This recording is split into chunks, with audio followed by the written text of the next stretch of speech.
Hey guys, welcome back. Today I'm going to talk about active shooters.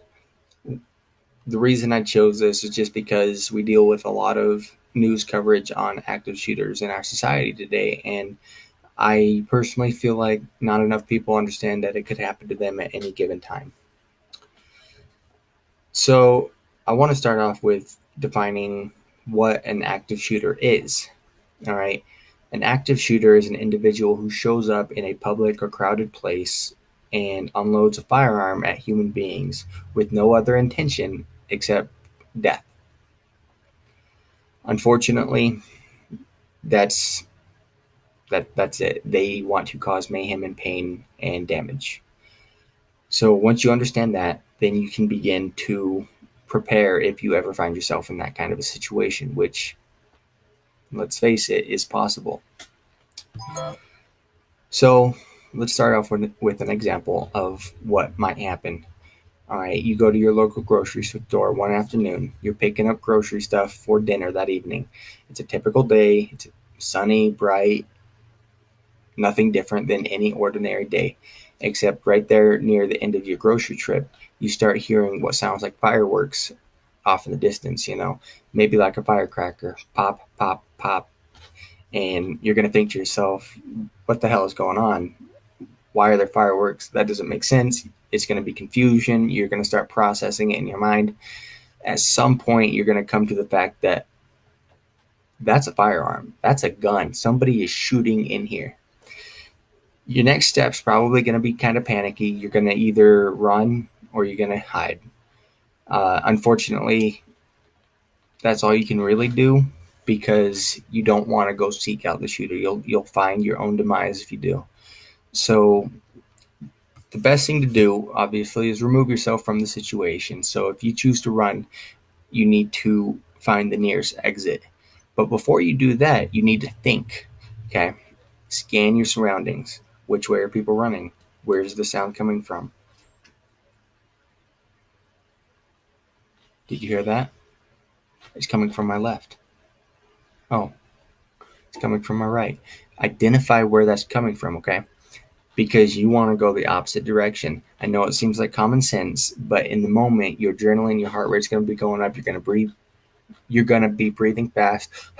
You're not going to be thinking straight. So pause yourself, okay? In through the nose, out through the mouth.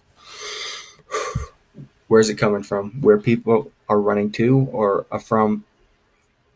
I messed that up. Where are people running to? Where are people running from? What's going on? Assess the situation. Take 10, 15 seconds, tops. Tops. Do not mess around.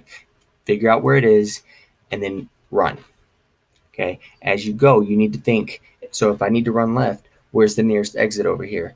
Is it that window? Is it an emergency exit? Is it the back room of a grocery store? Where's the nearest exit? Figure it out fast.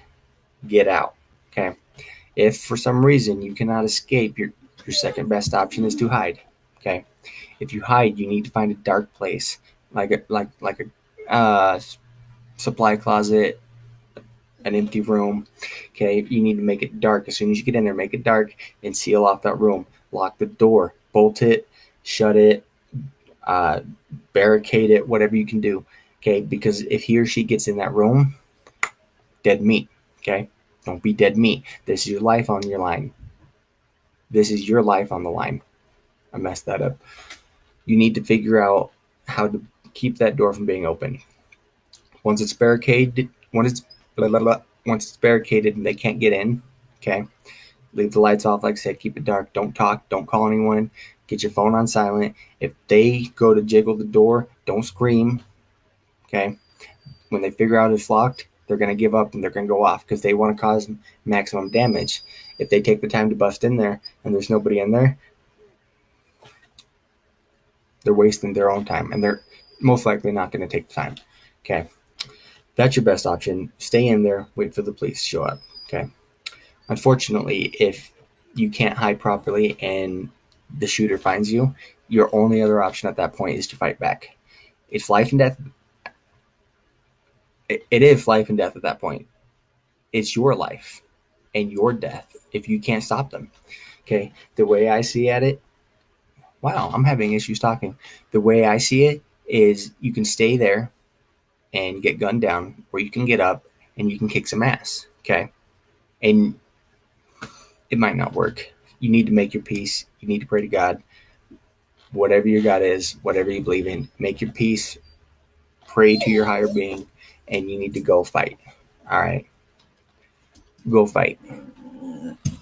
And you better hope it works. And you need to fight dirty and mean and fearsome, and everything that you ever had in your life, throw it at that shooter.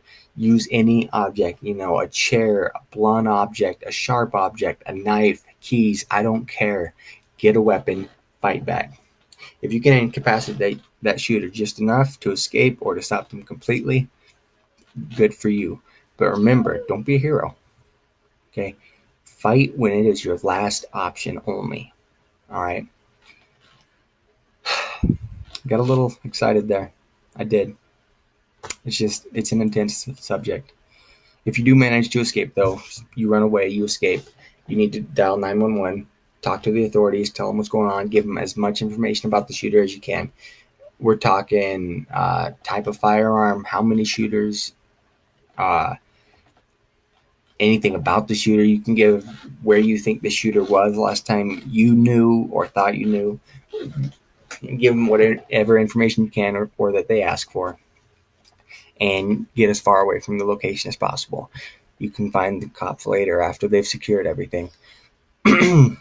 If you have a firearm, do not use that firearm to go seek out the shooter. You will only cause your own death. Okay. I have watched so much security cam footage of individuals who re-entered a situation after removing themselves from the situation, and they found nothing but their God. They're dead meat. Okay. I keep telling you guys this, do not be dead meat. Take care of yourself. Nobody will have your back like you will have your back, okay? Make the best decision for you. Now, obviously, if you're with your significant other, if you're with your children, your family members, your mind's going to go, or at least I would hope your mind goes to protecting them. Do what you can. Protect your family, save your family, do what you have to for your family. I'm very big on family, and I always have been, so I would lay down my life for my family in a heartbeat. Wouldn't be nothing. But if I was solo, I'm protecting myself. I'm getting the hell out of there. Okay? And I recommend you do the same. But again, if you have your firearm and the shooter is right near you and you automatically jump to option 3, which is fight for your life, then you need to draw that firearm, and with extreme precision, you need to drop that dude or drop that chick as fast and accurate and efficient as possible. Remember, you're responsible for every round that comes out of your firearm. Legally held responsible. Do not become the active shooter's accomplice. Pay attention to where you're putting your shots. Be smart. Train with your firearm ahead of time, okay? Watch your accuracy.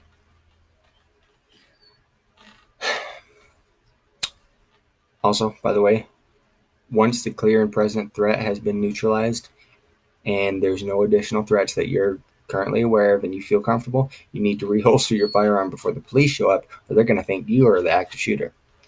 Once you do that, though, okay, say for instance you drop the shooter, reholster your firearm, get on the phone with the authorities, tell them who you are, what happened, what you did, and the current situation. Okay, they will likely take you into custody to make sure that you're not just the active shooter.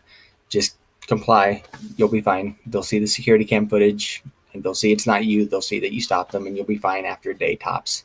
Even a couple hours, who knows. Your gun, however, will be in evidence probably for like ever. So make sure you have a backup to carry, because who knows when you might need it again. The biggest thing, though, is train. Train. Obviously, I'm biased, that's what's up. But it's true. I believe everybody needs to undergo firearms training to some extent, okay? I'm not saying you have to go through me. I'm not saying you have to go spend $500 on a class to be some Glock operator like me. But you have to do something. You do. You need to be proficient with your firearm. Drawing, reloading, aiming, shooting, okay? But if you don't carry a firearm, keep yourself safe. Situational awareness will save your life. Look it up. Learn it, live it, love it. Peace.